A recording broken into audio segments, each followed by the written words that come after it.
Friend, welcome to my channel. आज हम class 10th के लिए मोस्ट इंपोर्टेंट केमिस्ट्री का क्वेश्चन धातु अधातु metal and non metal chapter से क्वेश्चन उठाए हैं। शुरू मांगे मैं पूरी करता हूँ। मेरी एक ही तो मांग रहती है कि सब्सक्राइब कर दो चैनल को। तो जिसने भी चैनल को सब्सक्राइब किया है उसको जय हिंद, जय भारत और दिल से सैल्यूट। ये इस तरीके का सैल्यूट जिन्होंने सब्सक्राइब कर रखा है और जिन्होंने नहीं किया है कर दो यार, आज जल्दी सब्सक्राइब कर लो। चलो शुरू करते हैं। धातु से अधातु में इलेक्ट्रॉन के स्थानांतरण से बने यौगिक को क्या कहा जाता है? आयनिक यौगिक या वैद्युत संयोजन यौगिक या पहला और दूसरा दोनों या इनमें से कोई नहीं? तो धातु से अधातु में इलेक्ट्रॉन के स्थानांतरण से बने यौगिक को क्या कहते हैं? आयनिक तथा वैद्युत संयोजन यौगिक कहते हैं। पृथ्वी की भूगर्भ पट्टी पर किसका मुख्य स्रोत होता है? धातुओं का या खनिज का या अयस्क का या कॉपर का? तो पृथ्वी पर धातुओं का मुख्य स्रोत होता है भूगर्भ पट्टी पर।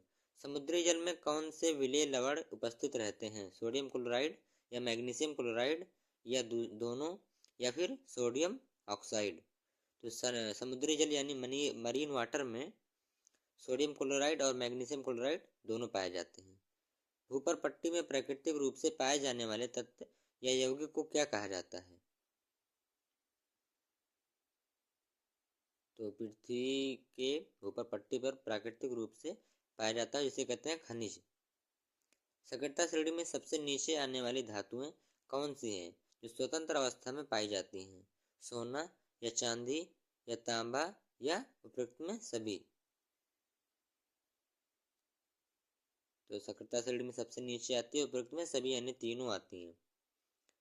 सक्रियता श्रेणी में कौन सी धातुओं की अभिक्रियाशीलता माध्यम होती है? जिंक या फेरस या लेड या उपरोक्त में सभी? तो तीनों रहेगा। अभिक्रियाशीलता के आधार पर धातुओं को किन तीन वर्गों में विभाजित किया जाता है?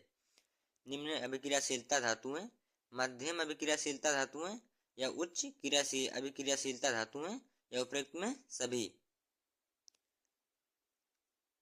क्वेश्चन को पहले समझ लीजिए फिर हम बताइए। उपरोक्त में सभी रहेगा इसमें। अधिक गर्म करने पर मेर्कुरिक ऑक्साइड किस प्रकार अपक्षयित हो जाती है? ये समीकरण आपको समझना पड़ेगा फिर आपको बताना पड़ेगा। तो इसका आंसर ए वाला रहेगा, पहला क्वेश्चन, पहला वाला। सक्रियता श्रेणी के मध्य स्थित धातु प्राकृतिक में किस रूप में पाई जाती है? सल्फाइड या कार्बोनेट या पहला दूसरा दोनों या इनमें से कोई नहीं? सक्रियता श्रेणी के मध्य सल्फाइड और कार्बोनेट दोनों प्राकृतिक रूप से पाई जाती हैं। कौन सी धातुओं का परिष्करण विद्युत अपघटन द्वारा किया जाता है? कॉपर जिंक, टीन निकेल या सिल्वर गोल्ड या उपरोक्त में सभी? कौन सी धातुओं का परिष्करण किया जाता है? तो रहेगा सिल्वर और गोल्ड। जंग या फिर संक्षारण किसे कहते हैं? लंबे समय तक आर्द्र वायु में रहने पर लोहे पर भूरे रंग के पत्र की पदार्थ की परत चढ़ जाती है जिसे संक्षारण या जंग कहते हैं। लोहे को जंग लगने से किस प्रकार बचाया जा सकता है? पेंट करके या तेल लगाकर या ग्रीस लगाकर या उपरोक्त में सभी? तो ये कॉमन क्वेश्चन आप लोगों को पता ही होगा, उपरोक्त में सभी। यसद लेपन किसे कहते हैं? लोहे एवं इस्पात को जंग से सुरक्षित रखने के लिए जिंक की पतली परत चढ़ाने की विधि को यसद लेपन कहते हैं। शुद्ध रूप में धातु की सतह कैसी होती है? चमकदार या रंग बिरंगी या भद्दी या पतली? तो शुद्ध रूप से धातु की सतह कैसी होती है? चमकदार होती है।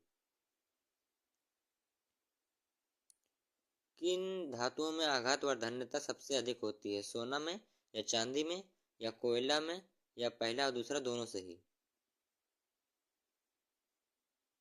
तो आघात वर्धन्यता सबसे ज्यादा सोना और चांदी दोनों में होती है।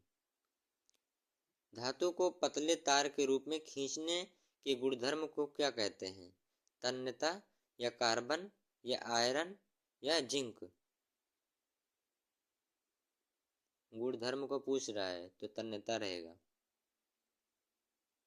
सबसे अधिक तन्यता किस धातु में होती है? चांदी में या सोना में या मोती में या हीरे में।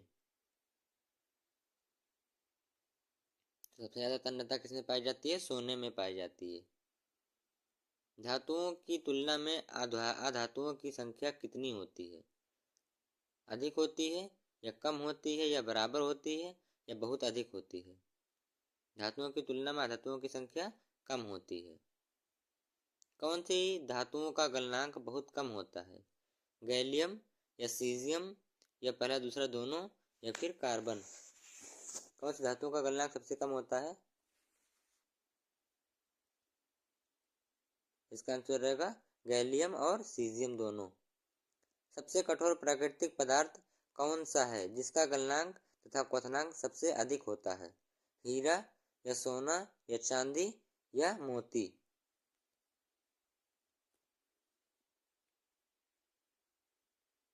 सबसे कठोर पदार्थ कौन सा होता है? हीरा होता है, जिसका गलनांक सबसे कम होता है। ग्रेफाइट जो विद्युत की सुचालक है वह किस अधातु का अपरूप है? कोयला या कार्बन या चांदी या जिंक? ग्रेफाइट जो विद्युत के सुचालक है वह किस अधातु का अपरूप है? तो कार्बन का अपरूप है।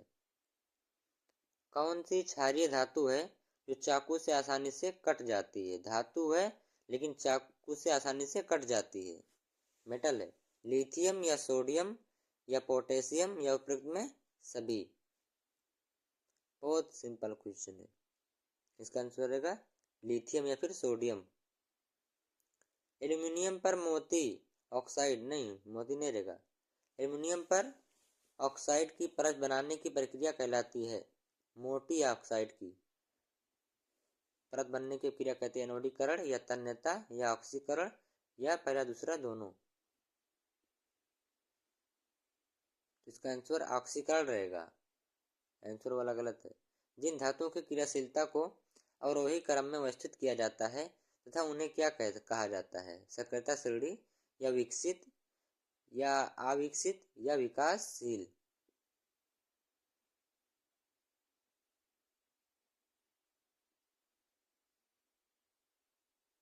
तो इसे कहते हैं सक्रियता श्रेणी। सोडियम के परमाणु के नाभिक में कितने प्रोटॉन होते हैं? सोडियम के परमाणु के नाभिक में कितने प्रोटॉन होते हैं? 10 या 9 या 11 या 5? तो इसका रहेगा 11। क्लोरीन के 72 कोष में कितने इलेक्ट्रॉन होते हैं? 7 या 9 या 10 या 2?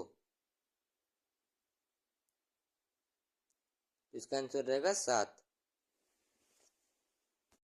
क्रिस्ट गैस कौन सी है? हीलियम या नियॉन या आर्गन या उपरोक्त में सभी? अगर हमारी वीडियो पसंद आई है तो चैनल को सब्सक्राइब करते हैं। इसका आंसर रहेगा उपरोक्त में सभी।